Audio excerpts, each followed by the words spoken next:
was brought to you by I'll call you every day, yeah, yo, they don't know. You can now get all the Chivo Z out with MTN voice bundles. Call all networks, Kubei Dondoro.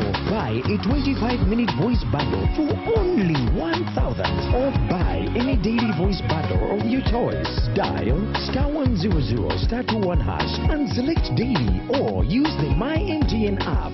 When we talk together, we are unstoppable.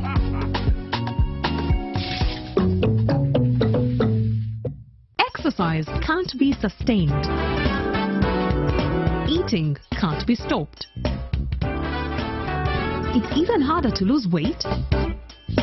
Come and give it a try. Genshikang L-carnitine chromium capsules. Plant extract, scientific ratio. Take 3 capsules each time. The active ingredient accelerates fat burning.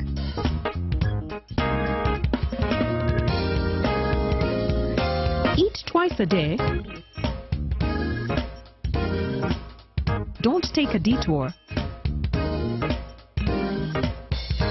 Weight loss starts now.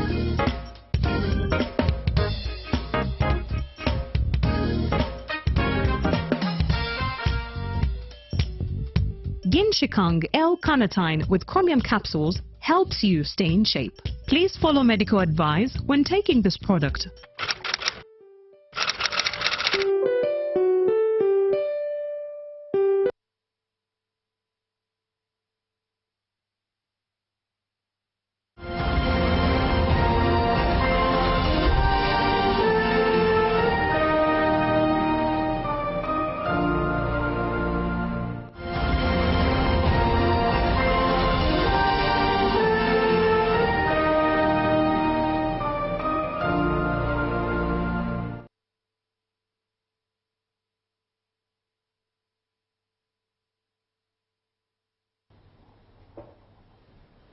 A lovely morning to you once again, and thank you so much for being with us on UBC TV. Now this morning we are going to be looking at business opportunities within Africa's refugee communities. Are you aware that there are opportunities within Africa's refugee communities? And recently there was a report released termed as the Amahoro Coalition's report. We want to know more of the content of this report, and I'll be joined via Zoom by Mase Kusiwa Frimingo, and we'll be looking at this report detailed, and she's dealing with a strategy custodian communication. So we want to know more. Uganda is one of the countries that hosts the largest population of refugees in Africa. And in the world, we are third when it comes to having the largest number of refugees in Africa. But there have been very many reports coming out regarding the plight of refugees, solidarity of refugees, and here we are with the Amahoro Coalition's report that talks so much regarding business opportunities within refugee communities in Africa. Most of the times these are running away from various dangers, but more so the barrow of the gun. And these are man-made problems. But what opportunities are there? Now, we'll be looking at questions as such. We'll also be looking at what markets have these refugees created. Because refugees are not only a problem to nations that have them, but also their opportunities. And good morning, Mercy. Good morning, sir. It is a pleasure having you this morning. It's a pleasure having you too. Now, to begin... Is your name Famba? Hello? Hello, I wanted to get your name. I'm Robert. Okay, Robert. So my name is Mercy Kusiwa Frimpong, and I'm dialing in from Accra, Ghana.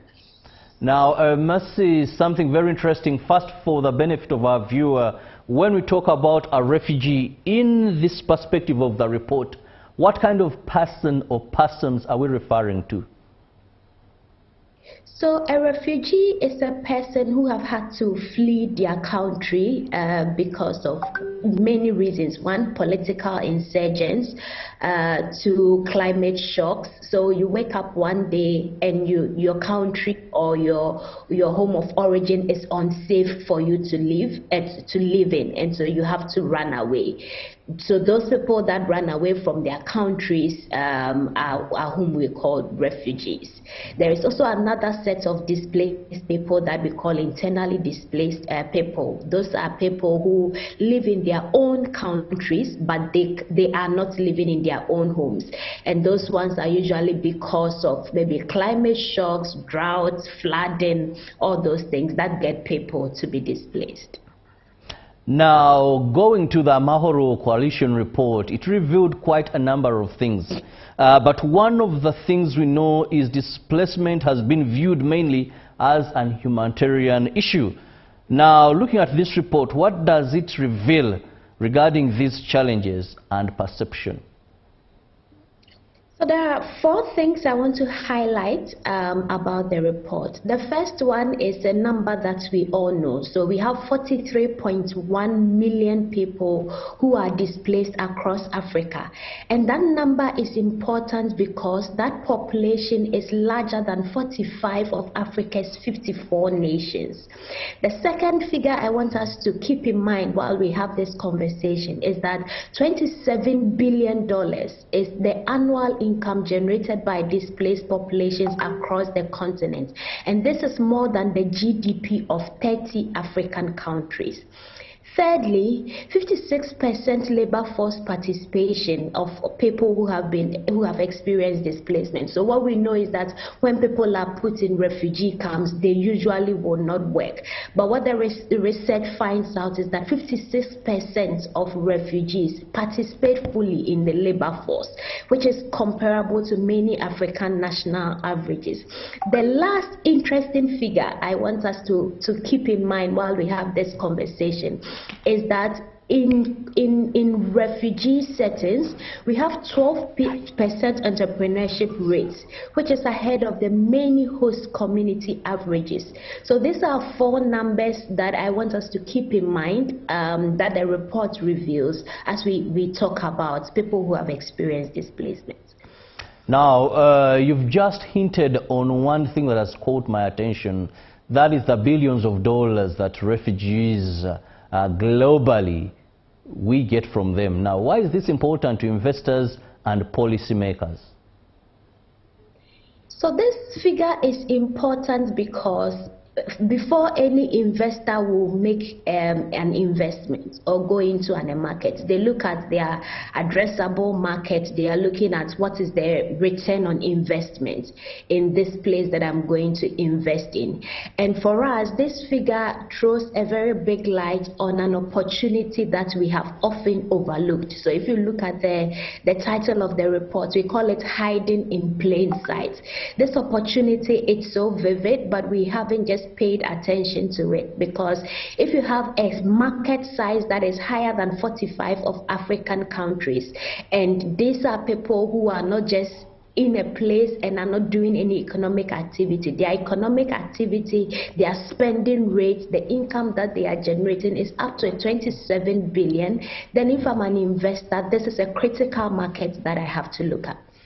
Now also, Mercy, in this report you point so much that these refugees or refugee communities are usually overlooked as potential economic markets. Why is it so? Since it is World Cup season, I would cite my example with World Cup and a World Cup example. So on Saturday, I think Netherlands played Sweden, and Netherlands scored 5. And 4 of the goals were scored by Ghanaians, one Gakpo and then Brobe. And these are Ghanaians who had migrated abroad, and if maybe they were playing in their national teams in Africa, probably they may have been called into the national team, but they wouldn't have scored. Why am I citing this example? I'm citing this example because we see that talent exists, but the investment to be made in this talent to get them to shine so far is what has been lacking. And so that is what we are throwing the light on, that in this displaced communities, there are so much opportunity, there are so much talent. I mentioned earlier that we have 56% of these people who are engaging in the labor force. Most of them, because of the migration, are very young, under the age of 35. And so if we overlook this, then we are also overlooking the African demographic dividend. We know that in the next few years, 1 in 4 of the people in the world are going to be African. What does that mean? It means that most of the talent, most of the jobs are going to be done by Africans. But if within Africa, we are overlooking a whole market that is larger than 45 of the African countries, then we are doing ourselves a disservice. Now, also, I'm interested to know what surprised you most while conducting this report? Come again? What surprised you most about this report? So a number of things surprised us. A number of things surprised us, but at Amahoro Coalition, because of the work we have been doing, yes, we were surprised, but we were also not overwhelmed. We were just enlightened by the vastness of the opportunity. So for instance, we ran a fellowship program, and on Saturday, which was World Refugee Day, we onboarded the 4th cohort of 41 entrepreneurs. And what we have seen is that prior to the fellowship, the people who have experienced displacement, and this fellowship is the only fellowship in Africa that is for people who have experienced displacement, entrepreneurs who have experienced displacement. And what we have seen is that prior to the fellowship, we had the fellows generating about 400 jobs, but 2 years, 3 years within the fellowship, where they get access to capital, they get access to documentation, they are able to scale, and that now the number of people they have employed has quadrupled. So we have about 88 people who are employing 2,500 additional people. And so what has surprised us most is that if we continue to overlook this market and not make laws flexible and not make policies flexible so that these people can access documentation, these people can register their businesses, then we will never leave the era of aid to economic potential. And so for us, that is the big surprise, that we really need to reinforce the opportunity that is available so that investors and private sector can look at this market and invest in. Now, when many people hear of the word refugees, they think of aid and dependency. Mercy, how different is this from what you observed on the ground? All right, so aid is important. We do not discount the impact of aid on refugees, because, Robert, today if you and I have to leave our homes and we travel on foot to, say, Kenya, and you don't know anybody in Kenya, and you get to Kenya today and you are put in one of the refugee camps in Kenya, say Kakuma. When you get there, the most important things you will need is shelter, you will need food, you will need the blanket. And so for the first 3 to 6 months when someone is displaced, yes, aid is important because we need to settle them to be comfortable. But beyond that 6 months, we need to look at what is the potential, what is the contribution of this person to where they are staying, because over time we have concentrated so much on aid and we leave it there. But mind you, before these people are displaced, some of them were doctors, some of them were engineers, because they have had to flee without documentation. The talent doesn't go away, the skill doesn't go away. And one of the things that we also learned is that the refugee camps are really high density communities, and they are hubs of efficiency and innovation. Let's say in a camp, when you come to Uganda, for instance, we take the Changwali camp. There are over 10 nationalities in the Changwali camp, and these are people who come with different skill sets, different cultural backgrounds, different ways of doing things in their countries.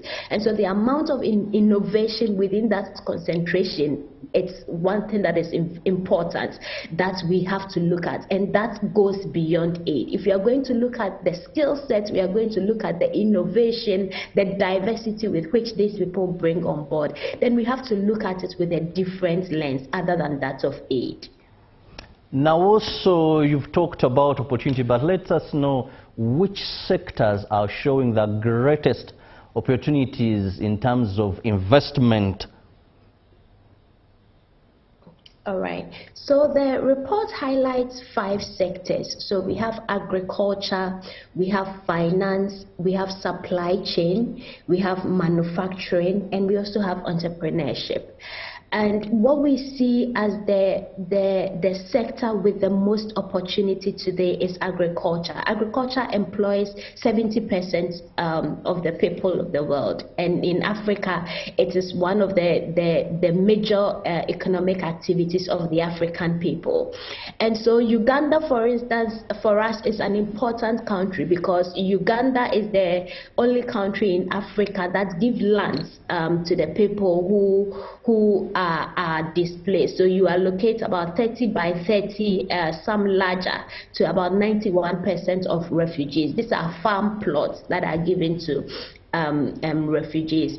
And really this is important because once people are farming and they are able to produce food, then we get to the point where Africa is producing what we have to eat. And some of the interventions that at Amahoro we are putting in to tap into this sector for people who have experienced displacement is that, for instance, in Nigeria, together with a partner that we have, which is the Bank of Agriculture, we are working to integrate 200,000 displaced farmers. We are giving them funding so that they can expand their farms. We also work in different aggregation models. So in Nigeria, again, we work with different aggregators, and every aggregator has under their belt about 2,000, 3,000 farmers who work in cooperatives, and then because they work in cooperatives, they are able to sell better, they are able to get better market yields, they are able to use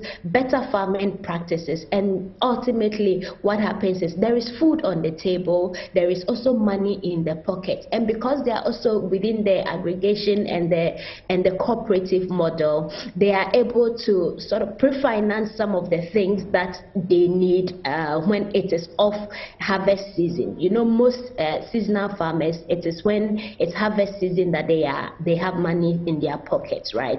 So those are some of the interventions, but I'll say that agric is one of the most important sectors that this report highlights, and it is also a very important sector that we cannot overlook. Now, Mercy, in the interest of time, what can governments do to better benefit, as also refugees benefit, in terms of creating a better investment environment for the refugees? Thank you so much. I think government is doing a lot, and we must commend government for the interventions, because the priority of every government is first to look at its citizens before you look at citizens from other countries. But then we are also a continent where we look out for one another. All right, and so one thing that we tell government is to some flexibility in the policies on documentation.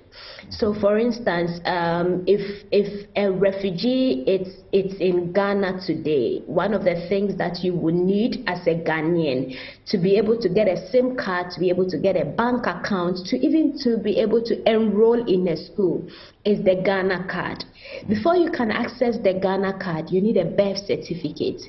You need a proof of citizenship. And mind you, when you have to run away from a place, the last thing you think think about is your birth certificate.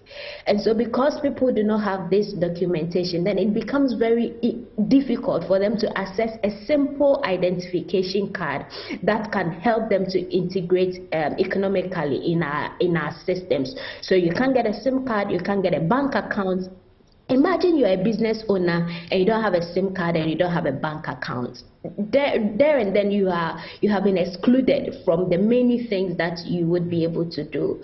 So what we tell governments, what our appeal to governments and the work that we do with governments is that some flexibility, even to be able to travel. There are some documentation because you don't have a passport as well. So you can't even travel if you have an opportunity to go somewhere.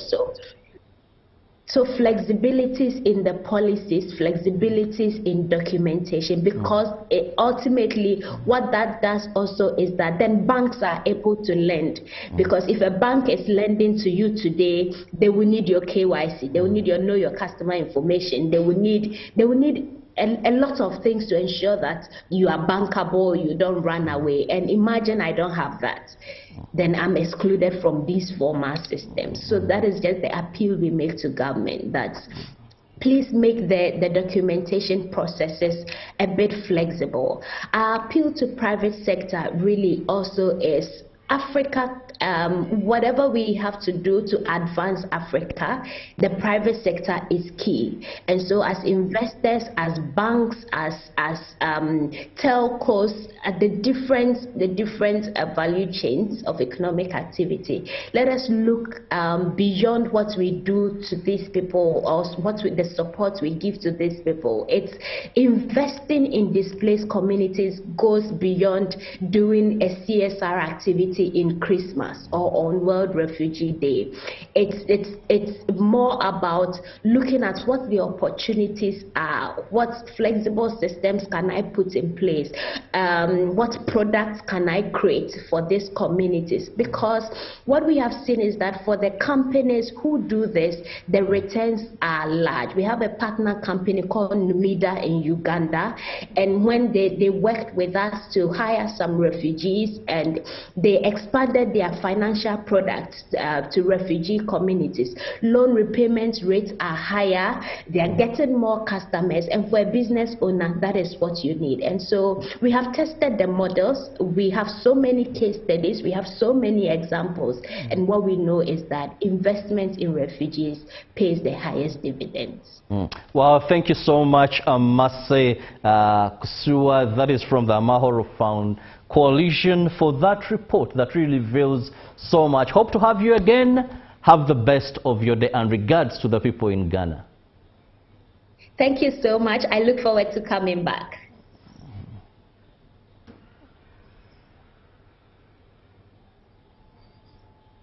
Well, the plight of refugees, but now looking at business opportunities within Africa's refugee community. That is what we've been discussing with Masi, who works with the coalition on Amahoro.